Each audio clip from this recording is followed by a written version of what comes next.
கர்த்தாவே, இந்த நேரத்திலும் அப்பா நாங்கள் சிந்திக்க போகின்ற வசனத்தின் மூலமாக எங்களோடு பேசி ஜெபிக்கிறேன்.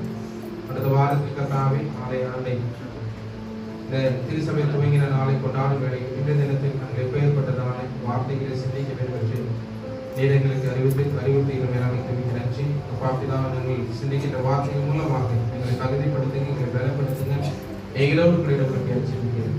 காத்து மிக நடத்து பலப்படுத்தும் எங்கள் இயேசு கிறிஸ்துவின் எளிதான நாமத்தில் ஜெபிக்கிற நல்ல பிதாவே. ஆமென்.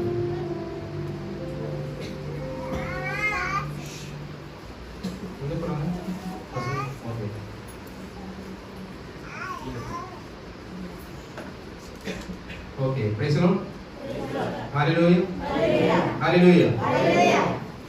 ரொம்ப நாள் ஆச்சுங்க சொல்லி விடுதனே ஹalleluya எல்லாம் சொல்லி படுத்துட்டீங்க. நம்ம சர்ச்சில் ஹalleluya சொல்லலாம், ஆமென் சொல்லலாம், கைத்தட்டி பாடலாம், எல்லாம் செய்யலாம். ஓகேவா? நமக்கு அது தடை ஒன்றும் இல்லை. நம்ம ரிஃபார்ம்டு சர்ச்சுங்க, ரிஃபர்மேஷன் சர்ச்சுங்க. ஸோ அதனால் சத்தமாக பாட்டுகள் பாடி கைகள் தட்டி ஆமென் சொல்ல வேண்டிய நேரத்தில் ஆமென் சொல்லி ஹalleluya சொல்ல வேண்டிய நேரத்தில் ஹalleluya சொல்லலாம், ஸ்தோத்திரம் சொல்ல வேண்டிய நேரத்தில் ஸ்தோத்திரத்தை சொல்லலாம். ஓகே, லூக்கா 2ஆம் அதிகாரம் 41 முதல் 52 வரை உள்ள வசனத்தை வாசிக்கும் பொழுது ஒரு ஆலய ஆண்டு விழாவை பற்றி அதை பார்க்க முடியும். ஓகேவா? ஸோ நான் அந்த கதையை பற்றி சொல்லிக்கிறேன். இந்த கதை என்னன்னா, இயேசு கிறிஸ்து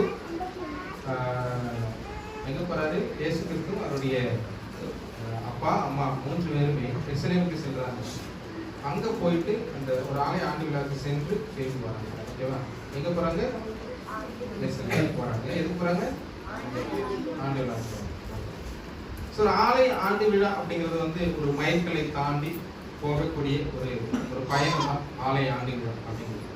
இப்போ ஆலயம் அப்படிங்கிறது மற்ற நிறுவனங்களை போல மனிதர்களால் கட்டப்பட்டது அல்ல. ஓகேவா? மற்ற நிறுவனங்களை போல மனிதர்களால் கட்டப்பட்டதில்லை. ஆலயம் வந்து அது ஒரு திருச்சபை அப்படிங்கிறது வந்து இயேசு கிறிஸ்துவினால் நிறுவப்பட்டது. இயேசு கிறிஸ்துவினால் நிறுவப்பட்டது. அதனுடைய ஸ்தாபகர் யாரு? இயேசு கிறிஸ்துவினால் நிறுவப்பட்டது. அதனுடைய ஸ்தாபகர் யாரா இருப்பாங்க?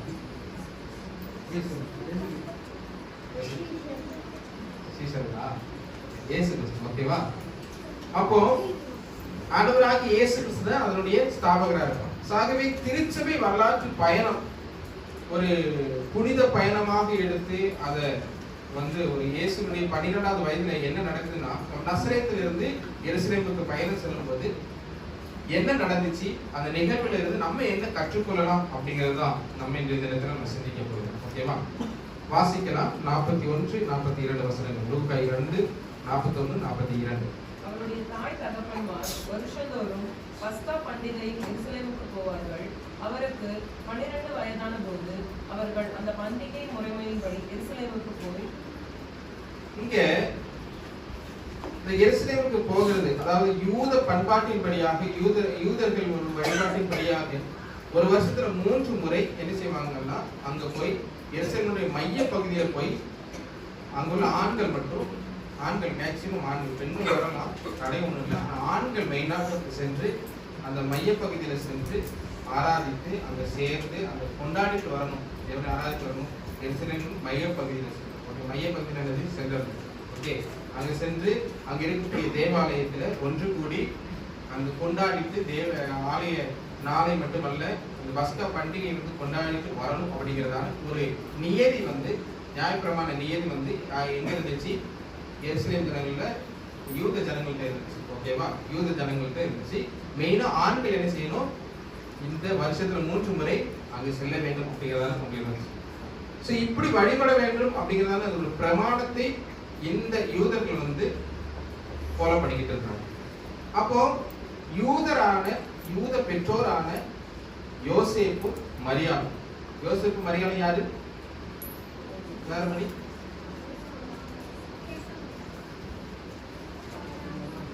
Okay, very good. ஓகே, அப்போ யூத முறையின்படி யூத பெற்றோராக இருக்கக்கூடிய யோசேப்பும் மரியாளும் தன்னுடைய மகன் இயேசு கிறிஸ்துவை எங்க கொண்டு செல்றாங்க? எருசலேம் தேவாலயத்துக்கு கொண்டு செல்றாங்க. ஓகேவா? அப்போ இந்த எருசலேம் தேவாலயத்துக்கு கொண்டு செல்லும் பொழுது அங்க ஒரு பழக்கம் தான், அவங்களோட யூதர்களுடைய ஒரு பழக்க வழக்கம் தான் என்னது, இந்த வருஷத்துல 3 முறை செல்வது. ஓகேவா? நம்ம சில நேரத்துல சில ஆச்சாரங்களை சிலதையும் வந்துட்டு பழக்க தோஷமா வச்சிருக்கிறோம்ல, அது வந்து பழக்க தோசை, இது பழக்க வழக்கம். ஓகேவா? பழக்க தோஷத்துக்கும் பழக்கங்கிறது ஒரு தோஷமா இருக்கக்கூடியது, பழக்க வழக்கங்கிறது வந்து அது அந்த வழக்கத்துல அந்த பழக்கத்தை கொண்டு போய்கிட்டே இருக்கு. ஓகேவா? புரியுதா? புரியலையா? நமக்கு ஒரு பழக்கம் இருக்குது, அந்த வழக்கமாகவே நம்ம கொண்டு செல்வது. ஓகேவா? அந்த இது அங்க யூதர்கள்ட்ட இருந்துச்சு. அப்போ இந்த ஒரு நிகழ்வை நம்மளுடைய அடுத்த வாரத்துல நம்ம வந்து ஒரு நம்முடைய சர்ச் டேயை வந்து கொண்டாட போகிறோம். சோ அந்த சர்ச் டே கொண்டாடும் பொழுது இந்த மாதிரியான பழக்க வழக்கத்தை நம்ம இதுக்கு முன்னாடி செஞ்சோமா? சொல்லுங்க. உங்களுக்கு தான் தெரியும், எனக்கு தெரியாது. செஞ்சீங்களா? ஆனா ஓகே, நம்ம செய்யல. நம்ம வந்துட்டு இந்த தடவை நம்ம அதையும் ஆராதனையா தான் செய்யணும், பெரிய ஒரு கொண்டாட்டமா செய்ய போகிறோம். இங்க என்ன நடக்குதுன்னா, இங்க 43, 44 வாசிக்கலாம். பண்டிகை நாட்கள் முடிந்து திரும்பி வருகிற போது வெளியாக இயேசு எருசலேமில் இருந்து விட்டார். இது அவருடைய தாயாருக்கு ஒரு சொற்களும் தெரியாதிருந்தது. அவர் பிரயாணக்காரரின் கூட்டத்தில் இருப்பார் என்று அவர் நினைத்து ஒரு நாள் பிரயாணம் வந்து உறவின் முறையாரிடத்திலும் அறிமுகமாக அவர்களை தேடினார்கள். நம்ம அடுத்த வாரத்துல வந்து ஒரு ஆலய ஆண்டு விழாவை கொண்டாடுவதற்கு அனுசரிக்க நம்ம போறோம்.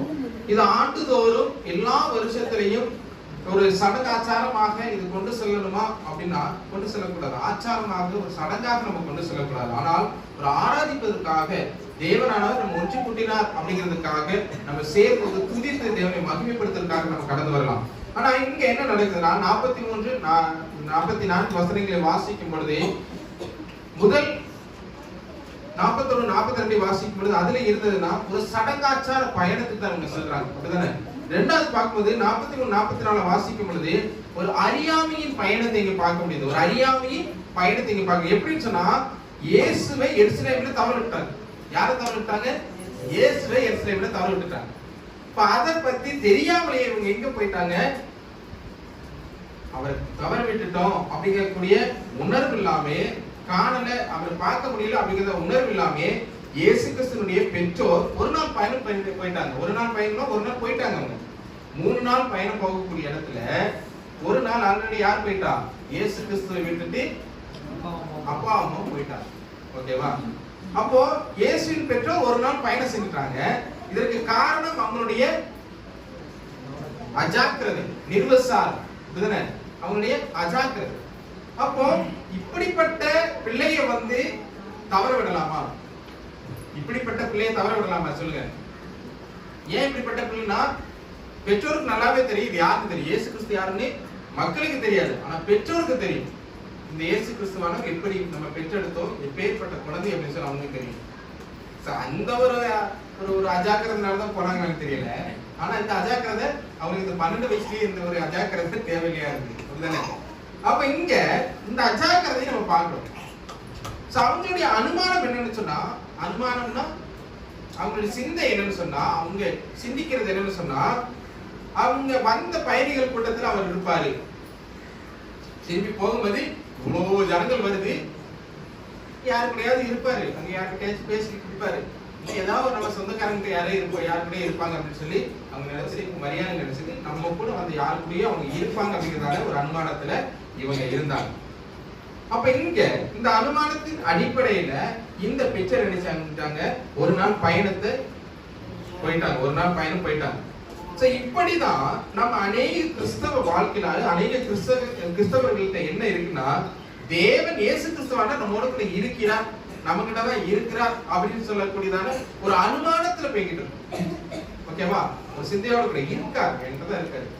கடவுளை நான் உண்மையா ஆராதிக்கிறேன், கடவுள்கிட்ட நான் உண்மையா இருக்கிறேன், கடவுள்கிட்ட நான் உண்மையா நடந்துக்கிறேன், அவருடைய நியாய பிரமாணத்தின்படியாக இல்ல அவருக்கு ஏற்ற அந்த வார்த்தையின் பிரகாரமாக நான் கரெக்டா கிறிஸ்தவனாக இருக்கேன், கரெக்டா வந்து கிறிஸ்துவை பின்பற்றுது அப்படிங்கிறதான ஒரு அனுமானத்துல நடக்கக்கூடியவங்க தான் நம்ம கிறிஸ்தவர்கள். அப்படிதானே? யோசிச்சு பாருங்க, நம்மளும் இந்த பெற்றோரை போல தானே கிறிஸ்துவை நான் இருக்காரு, நமக்கு தேவைக்கு எங்கேயே இருக்கிற இங்கதான் சுத்தி எங்கேயே இருக்கிற நம்மளை சுத்தி அப்படின்னு மட்டும் நினைச்சுக்கிட்டு இருக்கோம். உண்மையா நம்ம தேடி பார்த்தோம்னா நம்மளும் எங்கேயே தொலைத்துட்டு தான் நம்மளுடைய பயணத்தை கொண்டு போய்கிட்டு இருக்கோம். நம்முடைய வாழ்க்கையில் கிறிஸ்துவ இருக்கிறாரா அப்படிங்கிறத நம்ம சுயம் அறிய வேண்டிய கட்டாயம் தான் இந்த நாட்கள். தேவனானவருடைய வருகையில் நம்ம இயேசு கிறிஸ்துவை தொலைத்து விட்டு காணப்படக்கூடாது. இயேசு கிறிஸ்துவானவர் நம்மோடு கூட இருக்கிறார். அவர் நம்முடைய வாழ்க்கையை பார்க்க வேண்டும், நம்முடைய வாழ்க்கையை சீர்தூக்கி பார்க்க வேண்டும். அப்படின்னா நம்முடைய வாழ்க்கை தேவனுக்கு ஏற்ற ஒரு வாழ்க்கையாக காணப்படுகிறதா என்பதை நம்ம சுயமாக ஆராய வேண்டிய ஒரு கட்டாயம் இருக்கிறது. நம்முடைய ஒரு நம்பிக்கை என்னன்னா இயேசு கிறிஸ்துவானவர் நம்மோடு கூட இருக்கிறார் அப்படிங்கிற நம்பிக்கை, அவ்வளவு மட்டும்தான் நம்முடைய நம்பிக்கை. ஆனா நம்ம என்ன செய்யறோம்னா இயேசு கிறிஸ்து சொன்ன கற்பனைகளை மீறி அவருடைய வார்த்தைகளை மீறி நடந்து கொண்டு இயேசு நம்மோடு கூட இருக்கிறார் என்ற அனுமானத்திலேயே நம்முடைய வாழ்க்கையை கழித்துக் கொண்டே இருக்கும். அந்த அனுமானம் நமக்கு தவறான ஒரு அனுமானம். நம்ம நினைக்கலாம் நம்ம தான் பயங்கர விசுவாசத்துல இருக்கிறோம். ஒரு வாரத்துல எல்லா நாளுமே 7 நாளுமே நம்ம தேவனோடு கூட சேர்ந்து இருக்கிறோம். 7 நாளுமே வந்து ஏதாவது ஒரு விதத்துல நம்ம ஜெபத்துல இருக்கிறோம். குடும்ப ஜெபம் டெய்லி நடக்குது. டெய்லி வந்துட்டு ஆலய பிரேயர்ல நான் அட்டெண்ட் பண்றேன். டெய்லி என்ன செய்யறேன், ஏதோ ஒரு விதத்துல நான் தேவனோடு கூட சேர்ந்து இருக்கிறேன்னு நினைக்கிறோம். ஆனா உண்மையை சொன்னா நம்ம ஒரு ஒரு பெயர் கிறிஸ்தவர்களாகத்தான் நம்ம வந்து ஒவ்வொன்றை செய்கிறோமே தவிர முழு மனதோடு கூட நம்ம அர்ப்பணித்து தேவனிடத்தில் நம்ம சேரணும். நம்ம நினைப்போம் பலரும் நம்மள விட வந்து பாக்கி எல்லாரும் வந்து விசுவாசத்துல குறைவுள்ளவர்களா தான் இருக்கும். நம்ம எப்படி இருக்கிறோம்? நம்ம கிட்ட ஒருத்தவங்க கோபமா பேசிட்டாங்க, நம்ம கிட்ட யாரும் சண்டை போட்டாங்கன்னா அவங்களுக்கு போய் நீங்க ஹாப்பி பர்த்டே சொல்லுவீங்களா? சொல்லுவீங்களா? சொல்லுவீங்க. பேருக்காக சொல்லாதீங்க. சொல்ல மாட்டேங்க. அடுத்தன சிரிக்க மாட்டீங்க. நல்லா இருக்கீங்களான்னு கேட்க மாட்டீங்க. உங்களுக்கு முன்னாடி கீழே வந்துட்டு அச்சச்சோன்னு பேர் சொல்லி தூக்கி விட மாட்டீங்க. விழுந்துட்டாரா சந்தோஷம் அப்படின்னு மனசுக்குள்ள சிரிச்சுக்கிட்டு சந்தோஷமா நடந்து போய்கிட்டோம். அதுதான் அப்படிதானே. நமக்கு விரோதமா இருக்கிறவங்களுக்கு என்ன நடந்தாலும் நமக்கு பயங்கர குஷி. அவங்க முன்னாடி வச்சு முகத்துல சிரிப்பு இருக்காது, ஆனா மனசுக்குள்ள பயங்கர டான்ஸ் ஆடிக்கிட்டு இருப்போம். அதுதான் நடக்கிறது தானே.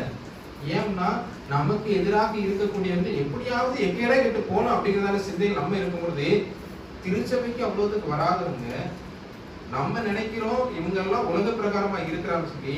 ஆனா அவங்களாம் எப்படி இருக்கிறாங்க? அவங்க கரெக்டா இருக்கிறாங்க, நமக்கு தெரியல. ஆனா நம்ம எப்படி இருக்கிறோம்? சொல்ல போனா அதிகமாக தேவனுடைய வார்த்தைகளை கேட்கக்கூடிய நம்ம அதிகமாக சுத்திகரிக்கப்பட்டு நம்ம தான் கரெக்டா இருக்கணும், நம்ம தான் ஒரு எடுத்துக்காட்டா இருக்கணும், நம்ம தான் ஒரு கண்ணாடியா இருக்கணும் எல்லாரும். ஆனா இங்க என்ன நடக்குது அப்படின்னு சொன்னா நம்ம எல்லாருக்கும் முன்னாடி ஐயோ இவங்களை பார்த்து நம்ம படிக்கணுமா? இவங்க சர்ச்சுக்கு போறாங்க, பார்த்தா இங்கதான் வந்து இந்த வார்த்தையை பேசிக்கிறாங்க, கெட்ட வார்த்தையை பேசிக்கிட்டு இருக்காங்க. இங்கன்னா நடு ரோட்ல சண்டை போட்டுட்டு இருக்காங்க, என்ன அங்கேயும் இங்கே குறை சொல்லிக்கிட்டு இருக்காங்க. இப்படிப்பட்டதான வார்த்தைகள் கிறிஸ்தவர்களை குறித்து திருச்சபைக்கு வரக்கூடிய எந்த நபர்களை குறித்து வரக்கூடாது. ஏன் அப்படின்னா எல்லாரும் விடையும் கூடுதல் அட்வைஸ் கேட்கக்கூடிய நம்ம தான். எல்லாரும் விடையும் கூடுதல் அட்வைஸ் கேட்கக்கூடிய நம்ம அதை நம்மளுடைய வாழ்க்கையில் செயல்படுத்தணும். இங்க இயேசு கிறிஸ்துவை தொலைத்தது போல நம்மளும் தொலைச்சிருந்தோம்னா நம்மளுடைய வாழ்க்கையில் இப்படிதான் எல்லாரையும் போலையும் பெயர் கிறிஸ்தவர்களாக நம்ம வாழ்ந்துட்டு ஒரு அனுமானத்திலேயே ஓகே எங்கன இயேசுப்பா இருக்கிறார் அப்படிங்கிறதான ஒரு அனுமானத்திலேயே நடந்து கொண்டிருக்கிறோம்.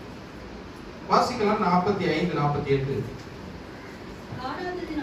அவரை தேடிக்கொண்டே எருசலேமுக்கு திரும்பி போனார்கள். 3 நாளைக்கு பின்பு அவர் தேவாலயத்தில் போதகர் நடுவில் உட்கார்ந்திருக்கவும் அவர்கள் பேசுவதை கேட்கவும் அவர்களை வினாவும் கண்டார்கள். பாருங்க, ஒரு நாள் பயணம் போயிட்டாங்க. அப்பதான் அவங்களுக்கு தெரியுது எப்ப பிள்ளை கிடைக்குது, 3 நாளைக்கு அப்புறம் தான் கிடைக்குது. சோ திரும்பி வராங்க. எங்க வராங்க? தொலைச்ச இடத்துக்கு வராங்க. தொலைச்ச இடம் எது? எருசலேம். எருசலேம் வந்து தேடுறாங்க. தேடும் போது 3 நாட்கள் அவங்க பயங்கர அங்கலாய்ப்போடு, அதாவது பயங்கர வேதனையோடு, ஐயோ எங்க தொலைச்சிட்டாங்க, எப்படி கண்டுபிடிக்கிறது அப்படிங்கிற ஒரு பதட்டம் இருக்குல்ல, அந்த பதட்டத்தோடு கூட தேடுறாங்க. தேடி இயேசு கிறிஸ்துவை கண்டறிகிறாங்க. சோ இயேசு கிறிஸ்துவை பார்த்ததுமே அங்க மரியாள் என்ன சொல்றான்னா, நானும் உன் தந்தையும் மிகுந்த கவலையுடனே வியாகுலத்தோடு தேடினோமே அப்படின்னு சொல்லி அங்க சொல்றார் 48வது வசனத்துல. அப்படிதானே? நானும் உன் தந்தை மிகுந்த கவலையுடனே வியாகுலத்தோடு தேடினோமே அப்படிங்கிறார். வியாகுலத்தோடுனா ரொம்ப மனவேதனையோட, கஷ்டத்தோட, பாரத்தோடு கூட நாங்க தேடணும். சோ இயேசு கிறிஸ்துவை நம்ம தேட வேண்டும். தொலைத்து விட்டு தேடக்கூடாது. தொலைக்காமலேயே தேடிக்கிட்டு எப்ப பார்த்தாலும் தொலைச்சு தேடிங்க. எப்ப பாரு நீ வந்து வாரமா திருச்சபைக்கு வேற ஒரு வாரமா தொலைச்சிருந்த, அதுக்கப்புறம் அடுத்த சண்டையில தான் நீ என்ன தேடுற அப்படிங்கிறதான இது இருக்கக்கூடாது. இங்க இருந்து நம்ம சர்ச்சில இருந்து இறங்குறதுமே ஃபுல்லா தொலைச்சிட்டு இயேசு கிறிஸ்து தொலைச்சிட்டு அதுக்கப்புறம் நம்ம எல்லாம் தொலைக்கிறது அப்படிதான். கரெக்டா பாருங்க, கரெக்டா ஞாயிற்றுக்கிழமை நம்ம தொலைச்சிருக்கோம். ஞாயிற்றுக்கிழமை ஆராதனை முடிஞ்சு நம்ம தொலைக்கிறோம். அதுக்கப்புறம் என்னைக்கு தேடணும்னா ஒரு 7:30 வர, 7:30 யாருமே வரதில்லை, 7:45, 8 மணி 8:30 இந்த டைம்ல வந்து தேடைக்கு வரோம். இந்த டைம்ல வந்து தேட வந்துட்டு ஒரு 9:30 திரும்ப தொலைச்சிருக்கோம். நம்ம கிட்ட இயேசு கிறிஸ்துவான கொஞ்ச நேரம் கூட இருக்க முடியாது. அவர் என்ன செஞ்சிருக்கோம், கொஞ்ச நேரத்துல 2 ஹவர்ஸ்லயே நம்ம தொலைச்சி போய்கிட்டே இருக்கோம். 2 ஹவர்ஸ்ல 1 ஹவர்லயே நம்ம தொலைச்சிக்கிட்டு இருக்கோம். நம்ம தொலைக்க கூடாது. தேவனை இயேசு கிறிஸ்துவை தொலைத்து விடக்கூடாது. நம்முடைய வாழ்க்கையில் இயேசு கிறிஸ்துவானவரை தேடிக்கொண்டே இருக்கணும். அவருடைய வார்த்தைகளை நம்ம தியானித்துக் கொண்டே இருக்கணும். அவர் நம்ம கிட்ட இருந்துகிட்டே இருக்கணும். எந்த விதத்திலையும் என்னை விட்டு தேவனானவர் போயிடக்கூடாது அப்படிங்கிறதான ஒரு பதட்டத்திலே இருக்கணும், வியாகுலத்திலே இருக்கணும். தேவனானவர் என்னுடைய செய்திகள் மூலமாக, தேவனானவர் என்னுடைய வார்த்தைகள் மூலமாக, தேவனானவர் என்னுடைய நடத்தையின் மூலமாக என்னை விட்டு பிரிந்திடக்கூடாது அப்படிங்கிற ஒரு பயம் நம்ம எல்லாருக்குமே இருக்கும். அப்படின்னா மட்டும்தான் நம்ம இயேசு கிறிஸ்துவை என்ன செய்ய முடியாது, அங்க ஒரு நிசாரமா இருந்த ஒரு அஜாக்கிரதை நிமித்தமாக தானா. இதே அஜாக்கிரதை யார்கிட்ட இருக்குது, கிறிஸ்தவர்களாக இருக்கக்கூடிய நம்ம கிட்ட இந்த அஜாக்கிரதை இருக்குது. இயேசுப்பா தானே, அவர் மன்னிச்சிருவாரு, அவர் தானே பாத்துக்குவாரு. நம்ம என்ன குத்தம் செஞ்சாலும் என்ன செஞ்சாலும் அவர் என்ன செய்வாரு, மன்னிக்கக்கூடிய தேவன். எங்கள் தேவன் மன்னிக்கக்கூடிய தேவன் சொன்னனால அவரே நினைச்சிருப்பாரு ஒரு கட்டத்துல, என்ன அப்பா ஒரு தடவை மன்னிச்சிருந்தேன், நீங்க எது செஞ்சாலும் மன்னிச்சிருந்தேன்னு சொல்லிட்டேன், ஆனா இப்படியா பண்ணுவீங்க அப்படிங்கிற மாதிரி நினைக்கிறேன். திரும்ப திரும்ப திரும்ப திரும்ப நம்ம என்ன செய்வோம், தேவனுடைய கட்டளைகளுக்கு மீறி நடந்து கொண்டே.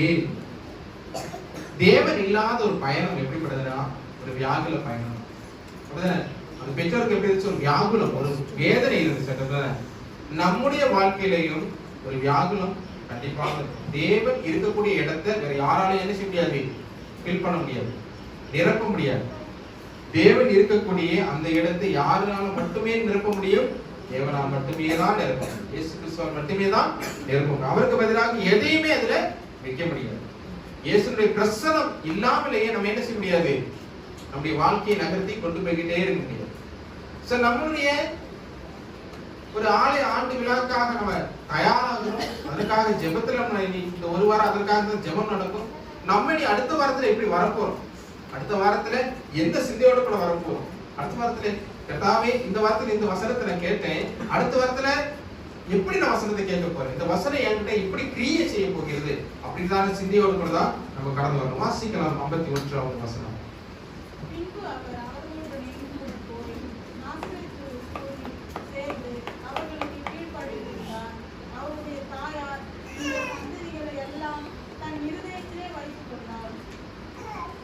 இப்போ இயேசு கிறிஸ்து இல்ல அப்படின்னு சொன்னா அது ஒரு வியாகுல பயணம் தான். அப்படிதானே?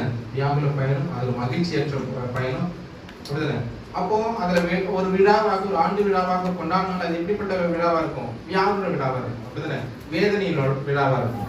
அப்ப இப்போ பார்த்தோம்னா 51வது வசனத்தை வாசிக்கும் பொழுது அது எப்படி இருக்குது, ஒரு ஜாய்ஃபுல் ஜர்னியா இருக்கு. அப்படிதானே? எப்படின்னா ஒரு இன்ப பயணம், ஒரு இன்ப பயணமாக இருக்குது. இயேசுவை தேடி 3 நாட்களுக்கு அப்புறமாக தேவாலயத்துல வந்து பாக்குறாங்க. அப்படிதானே? தேவாலயத்துல வந்து பார்த்ததுக்கு அப்புறம் தான் அவங்களுக்கு உயிரே திரும்ப வந்திருக்கும். அப்படிதானே? நம்ம சொல்லுவோம்ல, உயிரே போச்சு உன்னை பார்த்துட்டு என் உயிரே திரும்ப வந்துச்சு அப்படின்னா. உயிர் போச்சுன்னா நம்ம போய் தேட முடியுமா? ஆனா நம்ம பழக்க வழக்கத்தின் பிரகாரமாக என்ன செய்யறோம், அந்த ஒரு சொல்றோம். அது பழக்க தோசை இல்ல, பழக்க வழக்கத்தின் பிரகாரமாக அதை சொல்றோம். அப்ப இந்த ஒரு சந்தோஷத்தை அங்க பார்க்கிறது. அப்ப இப்பதான் கரெக்டான ஒரு இன்ப பயணமா இருக்குது. இயேசு கிறிஸ்துவை கண்டடையும் பொழுது மட்டும்தான் நம்முடைய வாழ்க்கையில் சந்தோஷத்தை பெற முடியும், சந்தோஷத்தை அனுபவிக்க முடியும். எப்பேற்பட்டதான பணம் இருந்துச்சுனாலும், எப்பேற்பட்ட ஒரு பதவி நம்ம இருந்தாலுமே நம்முடைய வாழ்க்கையில் இயேசு கிறிஸ்து இல்லைன்னா ஒரு முழுமையான ஒரு சந்தோஷத்தை நம்ம என்ன செய்ய முடியாது, பூரணமான சந்தோஷத்தை நம்ம பெற முடியாது. ஏதோ ஒரு ஒரு வெற்றிடம்னு சொல்லுவாங்கல்ல, வெறுமையான ஒரு இடம், ஒரு வெறுமையை நம்ம ஃபீல் பண்ணிக்கிட்டே இருக்கும். ஒரு வெறுமை, ஓகேவா? அது வெறுமை எப்படி இருக்கும்னா, ஏதோ ஒன்று மிஸ் ஆகுதே, சந்தோஷமா இருக்கும் ஆனாலும் ஏதோ ஒரு மிஸ் ஆகுது. ஒரு சின்ன ஒரு பாரம் இருந்துகிட்டே இருக்கும். அந்த பாரம்னா இயேசு கிறிஸ்து இல்லாத இடத்துல பாரம் இருந்துகிட்டே தான் இருக்கும். அப்போ இங்க திரும்பவுமாக எருசலேமில இருந்து எங்க பயணம் போறாங்க? திரும்ப எருசலேமுக்கு போறாங்களா? நாசரேத்துக்கு போறாங்க, ஓகேவா? அப்ப எருசலேமில இருந்து திரும்ப நாசரேத்துக்கு கடந்து செல்றாங்க. வாழ்க்கையில் ஒரு இன்பம் காணப்பட வேண்டும் என்றால் நம்முடைய பயணத்துல இயேசு கிறிஸ்துவானவர் நம்மோடு கூட இருக்க வேண்டும். இயேசுவை மையமாக வைத்து அவர் பிரசன்னத்தை நம்மோடு கூட வைத்தால் மட்டுமே தான் நம்முடைய வாழ்க்கை சீர்படும், நம்முடைய பயணம் இன்பமாக மாறும். நம்முடைய பயணம் இன்பமாக மாற வேண்டும் என்றால் இயேசு கிறிஸ்துவை நம்மோடு கூட பயணிக்க இடர்படும். இயேசு கிறிஸ்துவை எந்த இடத்திலையும் அஜாக்கிரதையாக விட்டு விடக்கூடாது. இயேசு கிறிஸ்துவை எல்லா இடத்திலும் தேடிக்கொண்டே போக வேண்டும். இயேசு கிறிஸ்துவை நம்முடைய வாழ்க்கையில் இருந்து தொலைத்து விடக்கூடாது. தொலைத்து விடாமல் இயேசு கிறிஸ்துவை நம்ம பாதுகாத்துக் கொள்வோம். இயேசு கிறிஸ்துவ நம்மோடு கூட இருக்கட்டும். இயேசு கிறிஸ்து உள்ள ஒரு வாழ்க்கை மட்டுமே இன்பத்தை தரக்கூடிய அந்த இன்பமான ஒரு வாழ்க்கைக்குள்ளாக பயணத்தின் பிரகாரமாக நாம் கடந்து செல்வோம். அடுத்த வாரத்தில் நம்முடைய ஆராதனையில் சர்ச்சிடே செலிப்ரேஷன் திருச்செவியுடைய நாள் நாம் கொண்டாடும் பொழுது இயேசு கிறிஸ்து நம்மோடு கூட இருக்கட்டும். எந்த விதத்திலையும் அஜாக்கிரதையாக துணைத்து விட்டு நாம் கடந்து வர வேண்டாம். அவரோடு கூட கடந்து வருவோம், தேவனை ஆராதிப்போம். தேவன் தாமே இந்த வார்த்தையின் பிரகாரமாக ஒவ்வொருவரையும் ஆசீர்வதிப்பாராக. நாம் யாரும் எழுந்து நிற்கலாம்.